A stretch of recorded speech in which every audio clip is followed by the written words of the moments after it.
दोस्तों, जैसा कि आप जानते हैं कि हम हर सोमवार को आपकी मुलाकात किसी विशेष व्यक्ति से कराते हैं। आज हमारे बीच हैं डॉक्टर सोना सुजन इब्राहिम। डॉक्टर सोना बतरा हॉस्पिटल में कार्यरत हैं।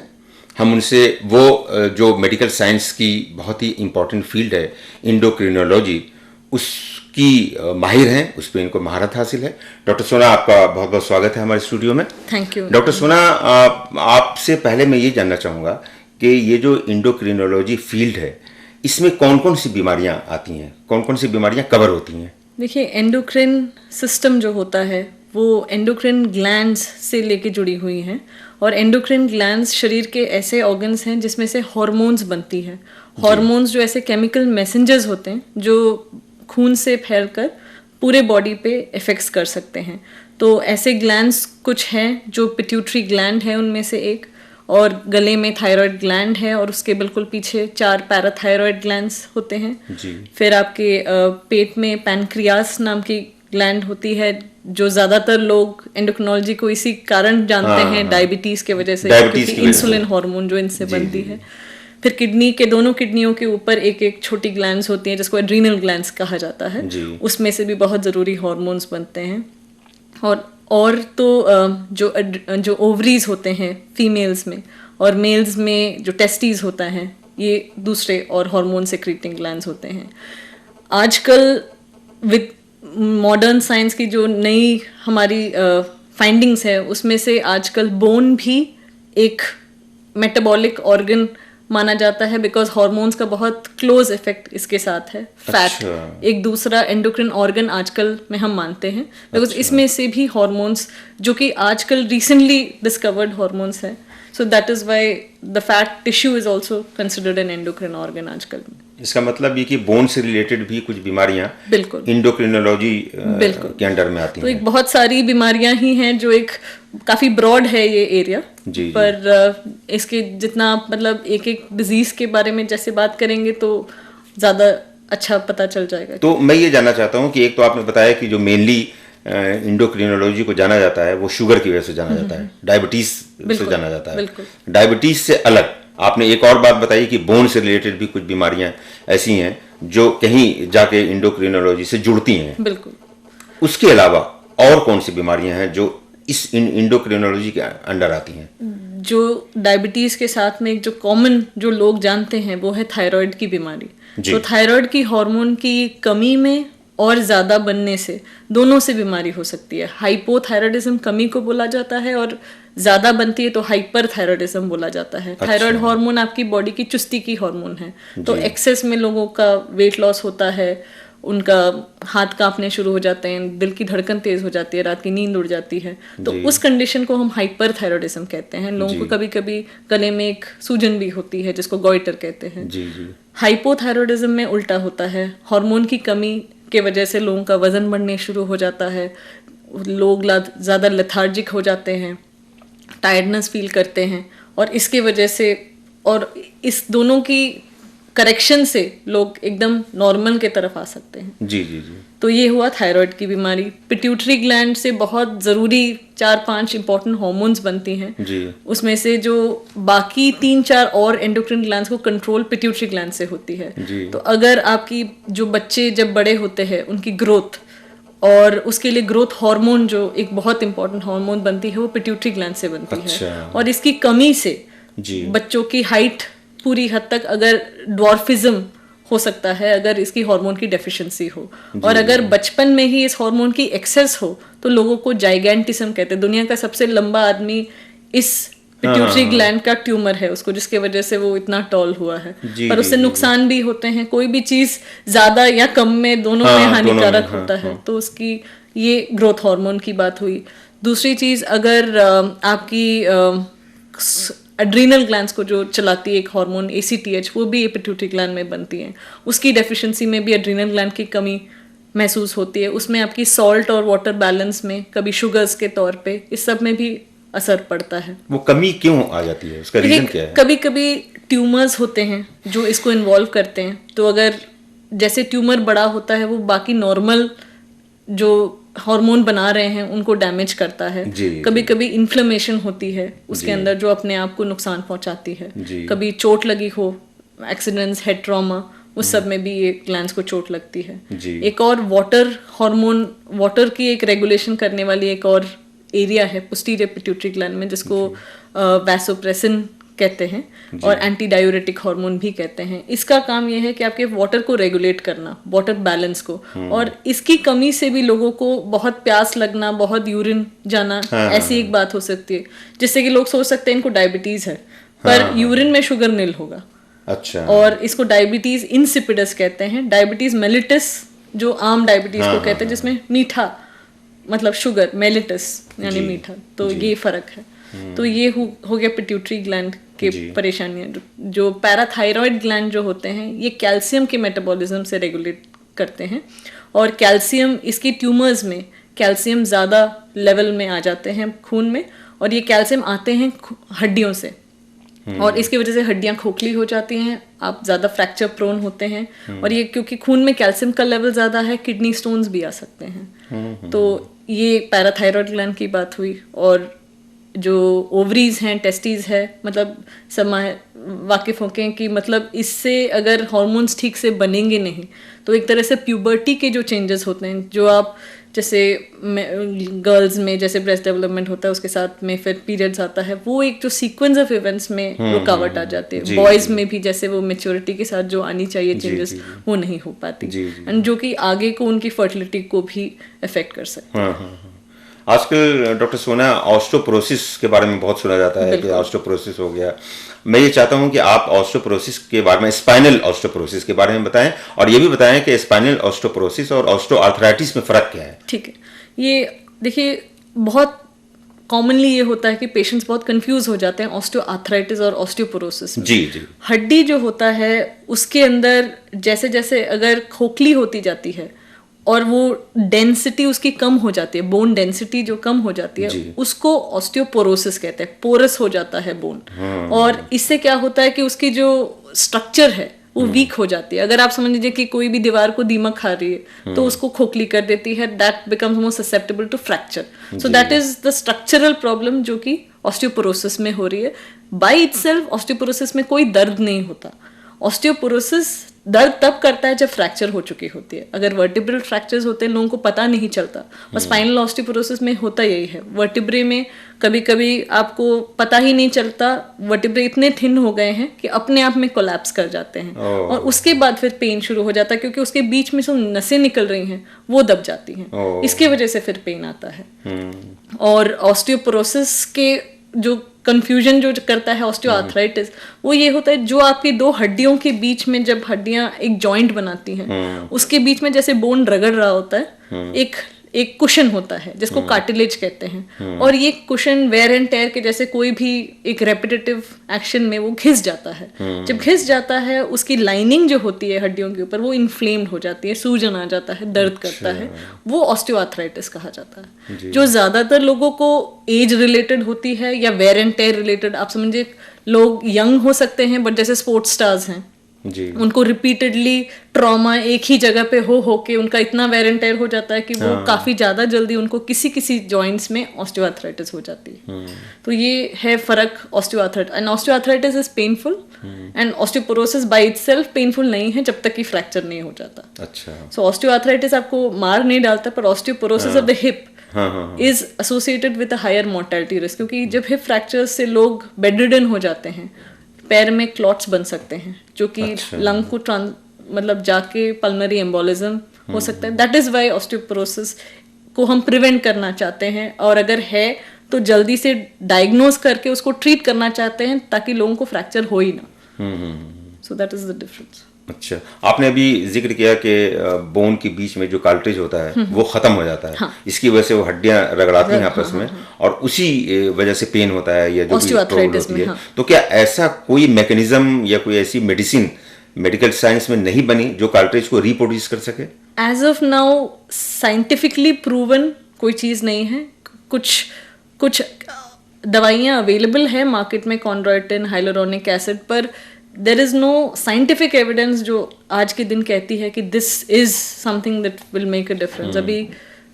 अभी मतलब स्टडीज चल रहे हैं, there have been some studies now. आजकल एक वर्टिब्रल डिस्क एक आर्टिफिशियल बनाने के तौर पे जिसमें कि फ्लेक्सिबिलिटी भी हो. I am sure at some point that will be something that will be in the discovery pretty soon. अच्छा, हम दुआ करेंगे कि जल्द से जल्द कोई ऐसी मतलब मेडिसिन इतने सारे लोगों को बन जाए जिससे इस तरह के पेशेंट को आसानी हो, वो कार्टेज रिप्रोड्यूस हो सके और उनके दर्द में और उनको राहत मिले.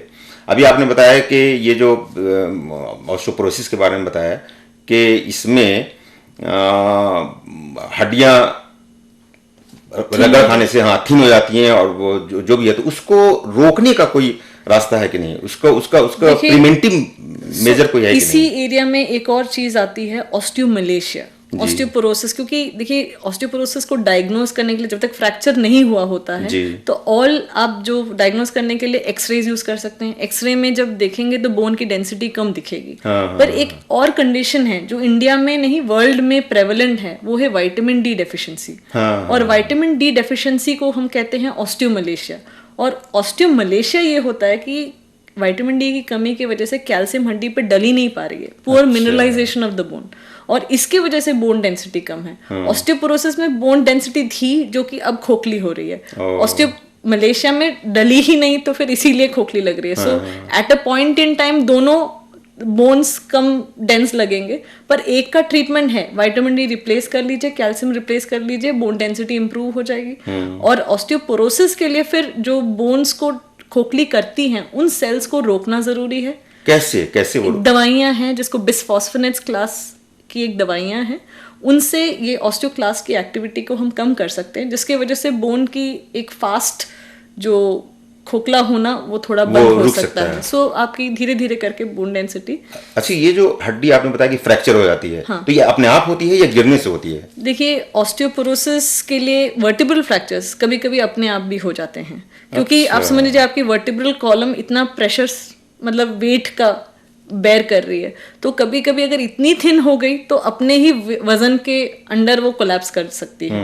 पर जो अगर आप चल रहे हैं और ऐसे ही गिर गए, उसको हम लो ट्रॉमा फ्रैक्चर कहते हैं या फ्रेजिलिटी फ्रैक्चर कहते हैं. बिना बोन डेंसिटी स्कैन किए that is a diagnosis of osteoporosis. अगर चलते हुए आप गिरे, क्योंकि अगर किसी को जोर का एक्सीडेंट हुआ और इसकी वजह से हड्डी टूटी, उसको हम ऑस्टियोपोरोटिक फ्रैक्चर कन्वेंशनली नहीं कहते. अच्छा. पर अगर आप चलते हुए गिर गए, nobody should break a bone.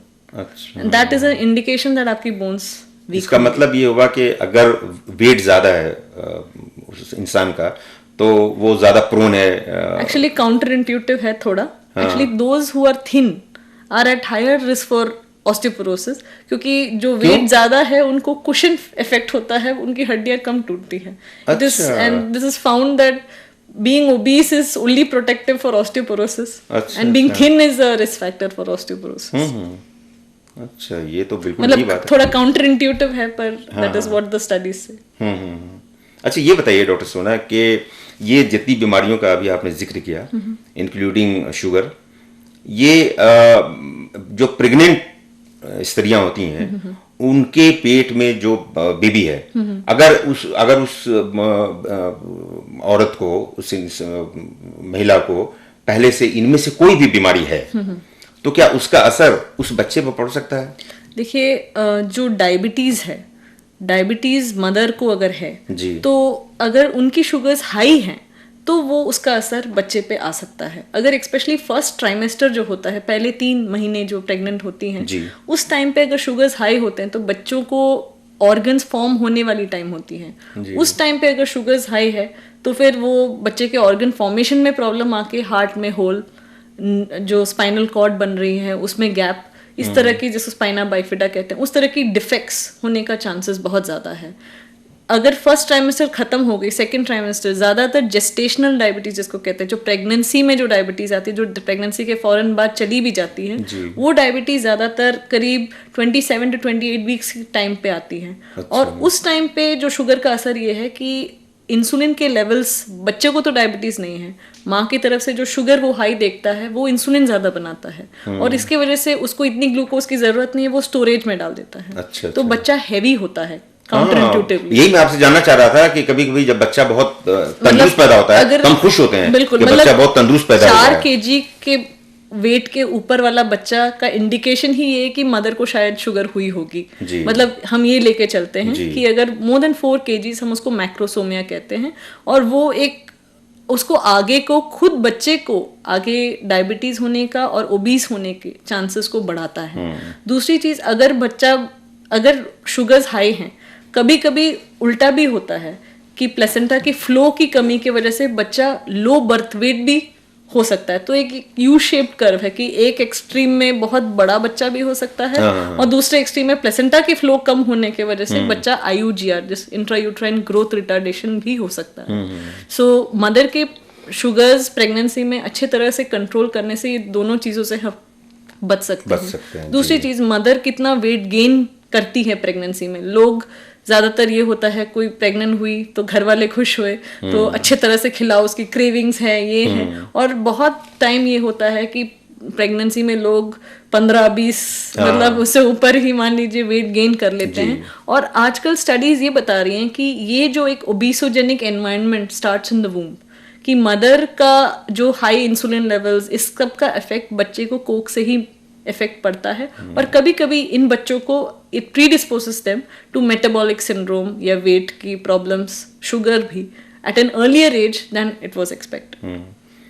Doctor साहब, ये जो शुगर की बीमारी है, ये जनरल आजकल देखा जाता है, बहुत सारे इसका परसेंटेज बहुत बढ़ चुका है। थायराइड भी, बिल्कुल। और अब तो मैं देख रहा हूँ कि ये स्पाइनल ऑस्टियोपोरोसिस जिसका जिक्र अभी आपने किया, ये भी बहुत लोगों को होता है।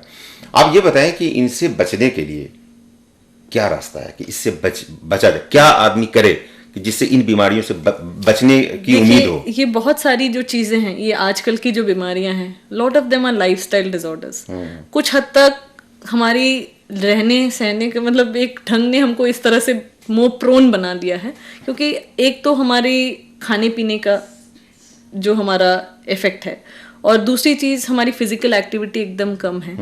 वर्क की स्ट्रेस जितना सब लेते हैं, everybody is working like crazy these days, मतलब शिफ्ट में काम करते, और ये सब लोगों की वर्क स्ट्रेस की वजह से ये सब आपके एक नॉर्मल जो एक मैकेनिज्म है, जो आदमी रिलैक्स फील करता है, टाइम लेता है, घर में आता है, खुश होता है, वो एक सिस्टम अभी नहीं रही। और सभी मतलब कोशिश कर रहा है कि और कैसे काम किया जाए और कैसे पैसे बनाया जाए, और उसके हम तक जो खाने को मिल जाता है वो खा लेते हैं, पैसा है तो खाते हैं। फिजिकल एक्टिविटी के लिए किसी के पास टाइम नहीं है, तो और बाहर धूप में भी जाने का किसी का टाइम नहीं है। सो डायबिटीज और हाइपरटेंशन, इस तरह की बीमारियां जो है, वो कुछ हद तक ये वेट गेन की जो प्रवणता हम देखते हैं उसके वजह से है। अब ये बताएं आप कि ये जो बीमारियां हैं जिनका जिक्र अभी हम लोग आपने किया और हम लोग डिस्कस कर रहे हैं, इनके सिम्टम्स कैसे? बहुत सारे केसेस में ये देखा जाता है कि पेशेंट को बहुत बाद में पता चलता है कि हमें तो ये बीमारी थी, पता ही नहीं चलता।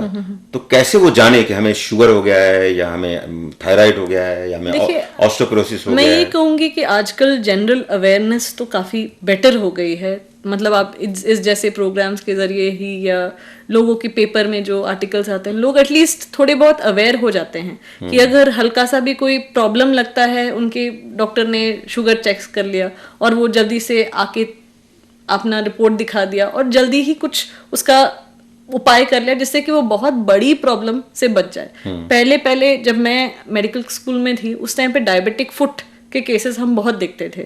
मतलब हमारी पूरी सर्जरी की वार्ड डायबिटिक फुट से भरी होती, जिनका रोज रोज एम्पुटेशन हो जा रहा जी। पर आजकल के दिन मतलब एटलीस्ट वो इतने एंड में से तो हम बच ही रहे हैं, क्योंकि लोग एटलीस्ट शुगर जल्दी चेक करवा लेते हैं, अपना पता कर लेते हैं, जब कंट्रोल में नहीं है तो थोड़ा बहुत तो संभाल ही लेते हैं। तो इतनी एंड स्टेज कॉम्प्लिकेशंस एटलीस्ट थोड़ा कम जरूर हुआ है, and hopefully with increased awareness ये सब और भी कम होंगे। पर मैं चाहता हूं कि आप ये बताएं हमारे व्यूअर्स को कि किस तरह का डिसऑर्डर एक पेशेंट अपने आप अंदर देखेगा तो ये समझेगा कि हो सकता है कि मुझे शुगर हो गया हो, या हो सकता है मुझे थायराइड हो गया हो। शुगर के सिम्टम्स जो होते हैं वो sudden weight loss for no expected reason. आपकी रूटीन वही रही है, पर आपका अपने आप में वेट घटता जा रहा है, ज्यादा प्यास लगना, ज्यादा पेशाब जाना, ज्यादा थकावट महसूस करना, और एक तरह से more prone for fungal infections, मतलब उस यूरिन के इन्फेक्शंस।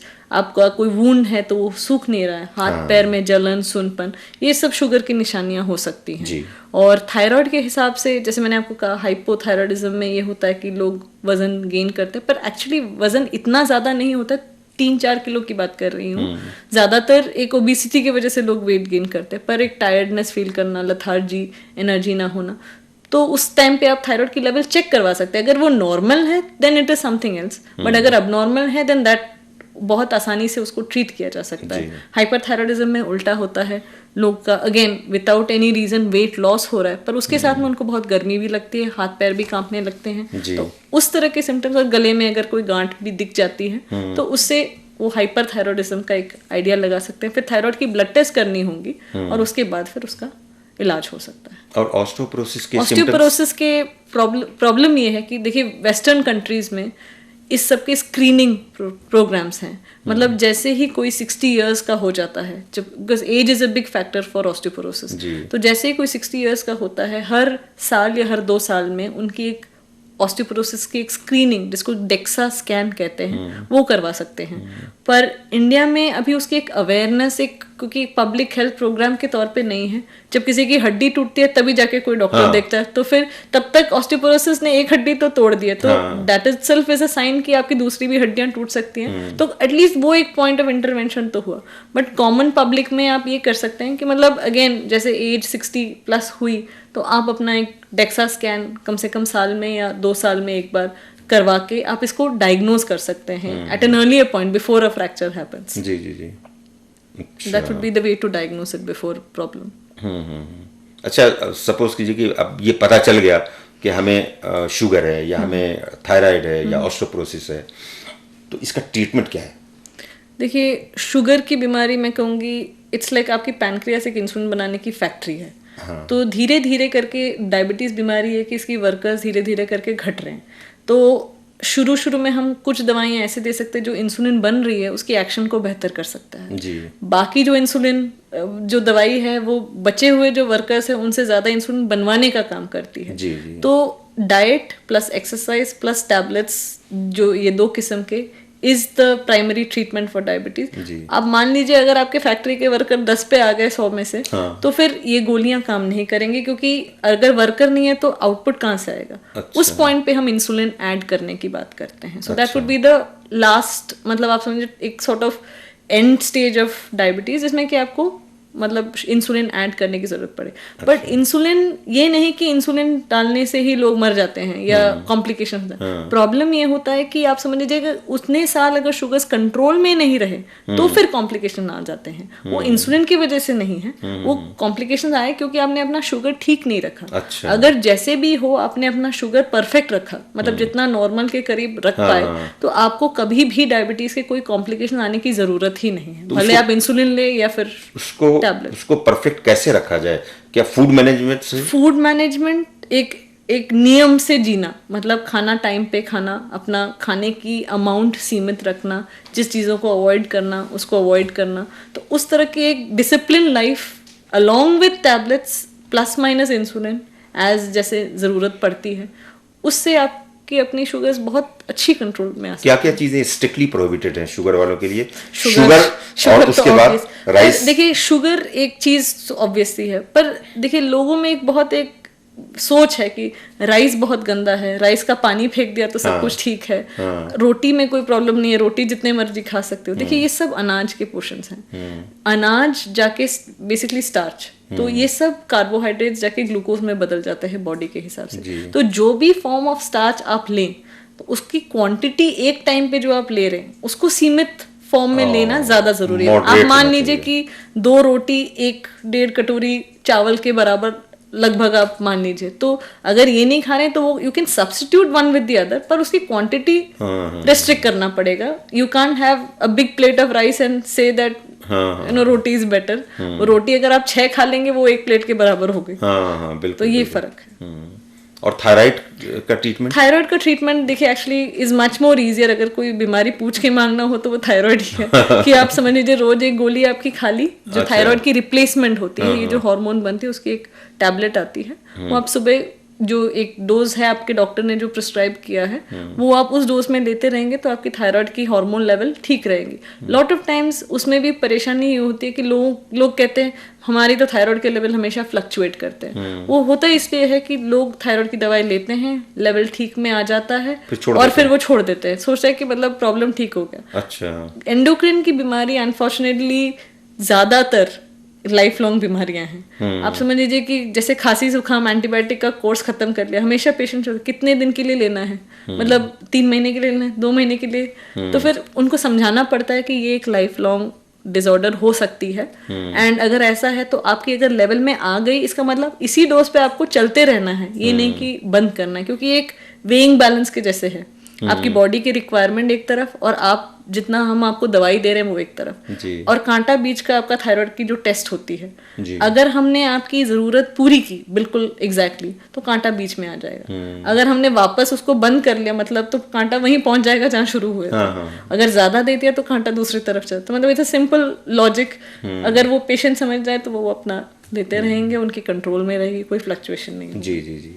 और इसके बारे में बताइए, स्पाइनल ऑस्टियोपोरोसिस अगर हो गया है तो उसका ट्रीटमेंट क्या है? मैंने जैसे जिक्र किया था कि कुछ टैबलेट्स हैं जो बिस्फॉस्फोनेट्स कैटेगरी की दवाएं हैं, वो हफ्ते में एक बार लेने वाली भी हैं, महीने में एक बार लेने वाली भी हैं, और आजकल एक इंजेक्शन साल में एक बार इंजेक्शन लेने वाली बिस्फॉस्फोनेट भी है जो कि आपको ऑस्टियोपोरोसिस को कंट्रोल कर सकती है।